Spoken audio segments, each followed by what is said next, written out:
Superb has long been the standard bearer for Skoda's model lineup, but it gained a fresh lease of life in this more sophisticated third-generation guise and has further been improved in the form we look at here. This enhanced design looks sharper inside and out, and the brand now offers a plug-in hybrid option for the first time too. Plus, the pricing remains sensible, there are extra high-tech driving aids, and there's still a class-leadingly spacious cabin, along with an absolutely huge boot in both hatch and estate variants. The result is a very complete package that should prove likeable to live with. As Skoda points out, you'll probably end up spending several years of your life in a car. Important then to choose the right one. If customer satisfaction surveys are to be believed, few Superb buyers ever doubt that they've done just that. The days are long gone when a Superb tackled twisting roads with all the agility of a cross-channel ferry. The installation of a stiff, sophisticated Volkswagen Group MQB platform into this third-generation model in 2015 delivered a level of handling prowess broadly comparable with its close cousin, the Volkswagen Passat. Which means that though this Skoda remains very much comfort-orientated, it's these days surprisingly capable should the need arise for you to push it along a bit. There are no chassis or suspension changes with this revised B8 model, but quite a lot's different under the bonnet. As before, the most popular engine will be the mid-range 2-litre TDI 150 PS diesel unit, which has now been heavily redesigned to a more advanced Evo spec. It manages up to 57.7 mpg on the combined cycle and up to 128 grams per kilometre of CO2, both WLTP figures. Also likely to be popular amongst Superb buyers are the two lower capacity units. One is conventional, the 150 PS 1.5 TSI unit, which features active cylinder deactivation, and the other is somewhat more sophisticated, fitted to the Superb IV plug-in hybrid, the brand's first electrified model. Here, a 1.4 TSI petrol engine is mated to an 85 kilowatt electric motor, which boosts total system output to 218 PS, and a 13 kilowatt hour battery, which, when fully charged, can provide up to 35 miles of all-electric WLTP rated driving range. For completion, we'll brief you on the other engine options in the range. There are a couple of 2-litre TSI petrol units, one with 190 PS, the other with 227 PS and all-wheel drive. And there are a couple of alternative diesels, a 1.6 TDI with 120 PS and the 2-litre TDI 190 PS unit we're trying here. This, the older non-Evo generation unit, which will probably be the choice of towers, first because it develops a lusty 400 Newton meters of torque, and second because it can be ordered with the option of all-wheel drive, in which form it can tug along up to 2.2 tons.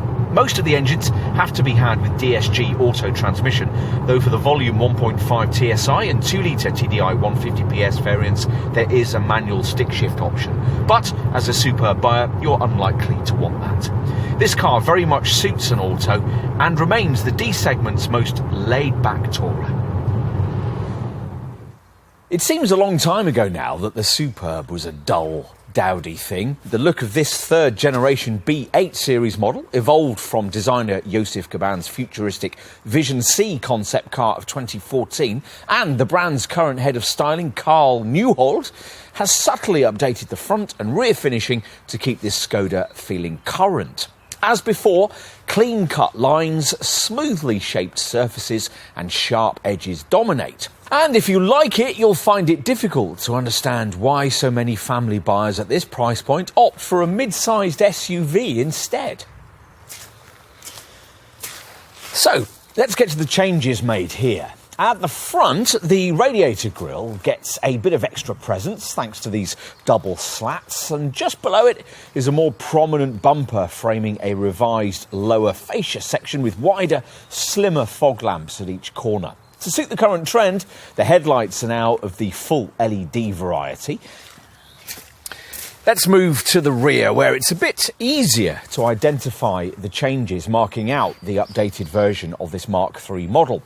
This thin chrome bar runs along the full width of the car, bisecting the full LED tail lamp clusters at either end. Time to take a seat behind the wheel. As the door closes with a reassuring thunk and you take a seat inside, you find yourself in a clean, classy cabin that's simply styled and now lightly embellished with chrome highlights on the door handles and ambient lighting on the dashboard. The key cabin change will probably cost you extra. This 10.25-inch virtual cockpit instrument binnacle screen, which thanks to borrowed Audi technology is one of the better digital displays out there. Another more subtle improvement is the standardisation across the lineup of a touchscreen in the centre of the fascia, no smaller than 8 inches in size.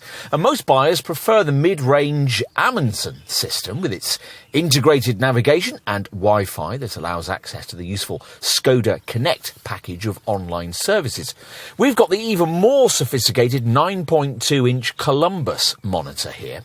We also like the brand's so-called Simply Clever touches. The umbrella holder in the door, these useful little side pockets, the cooling you get for the glove box, and this spacious centre armrest compartment to keep drinks and sweets chilled, and the neat one-handed cup holder below the gear stick that removes the need for the driver to take both hands off the wheel to unscrew a bottle top.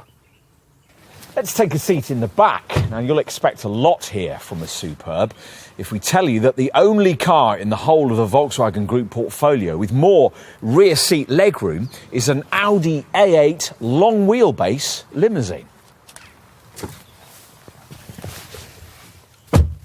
And sure enough, there really is a limousine-like feel to the way that once inside you can stretch out back here. Most other family vehicles require you to slot your feet beneath the seat in front, but in a Superb that may not be necessary if you aren't particularly tall.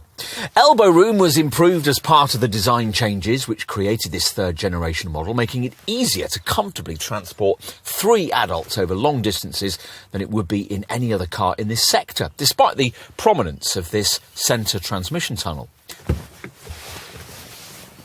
And out back, well, get your stuff over the rather pronounced boot lip and you'll find a 625-litre space on offer. That's 39 litres bigger than you get from a Volkswagen Passat, 83 litres bigger than a Ford Mondeo, and a huge 135 litres bigger than a Vauxhall Insignia. The Superb Estate can take 660 litres. A ski hatch can accommodate longer items. Annoyingly, though, you do have to pay extra if you want to activate the spring-loaded 60/40 split-folding seat backs with boot-mounted levers. Once everything's retracted, there's up to 1,760 litres of space. Unfortunately, the cargo floor isn't completely flat, but it can be if you choose the Estate model, which offers up to 1,950 litres of space on demand.